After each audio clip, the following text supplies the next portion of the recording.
Mes Freres, my brothers. A compelling film.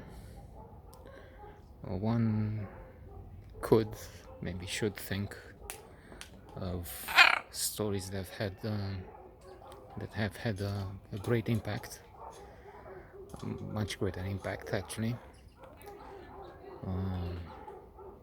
I'm thinking My Left Foot, Daniel Day-Lewis, extraordinary performance, Oscar-winning film. Rain Man, of course, very famous. We can also think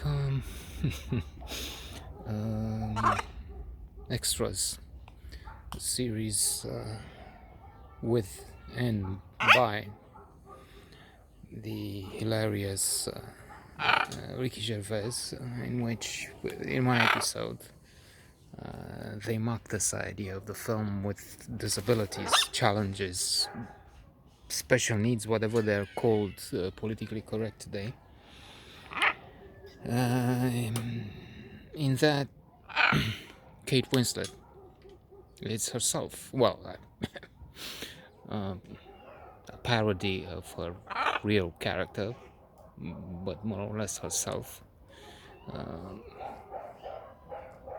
A little part of herself, I would say, a mean one, a mean part. And the idea is you play such a character, you take such a role, and then bingo, you have a shot at the Oscar because people are emotional, impressed, and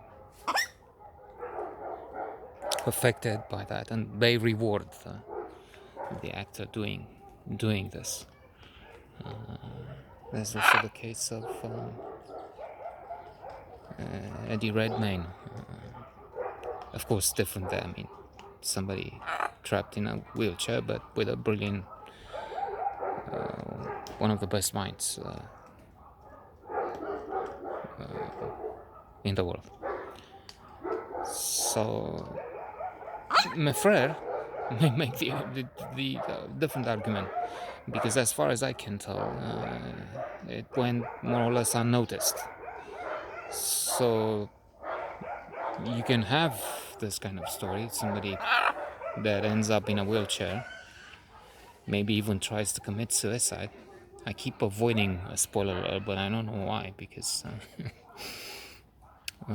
statistics would be in order. What are the chances that somebody's watching this and then would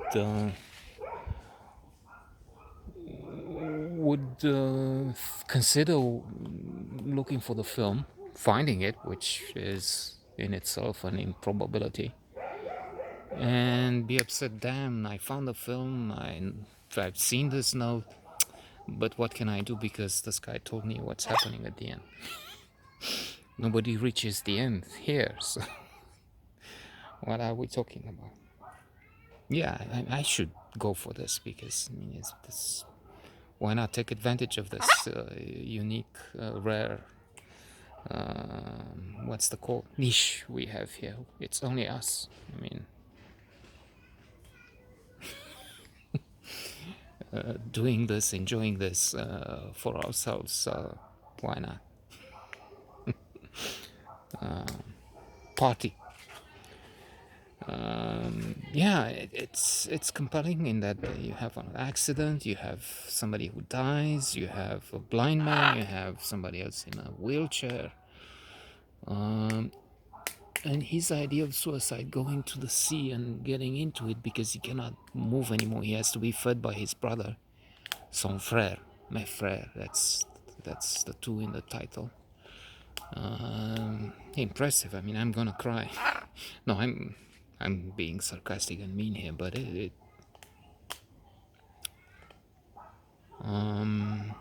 is something. It's also Mara Trento, Sea Inside, with Javier Bardem. That's another film that recalls this situation, because this man cannot move.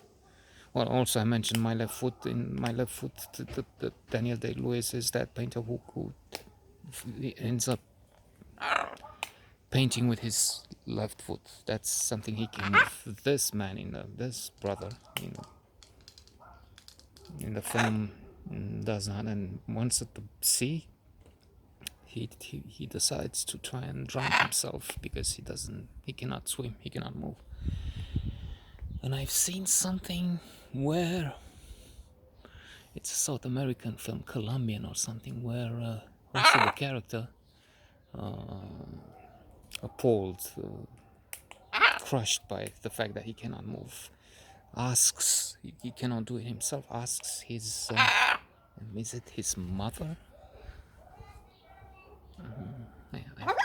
It might be his mother to do that for him. I mean, to let him sink and drown in the ocean there. I think it was a Colombian film. I don't know the name. Again, it's like Mes Freres, seen by me. These guys, I mean, they couldn't do otherwise. They're there all the time, so they have to watch.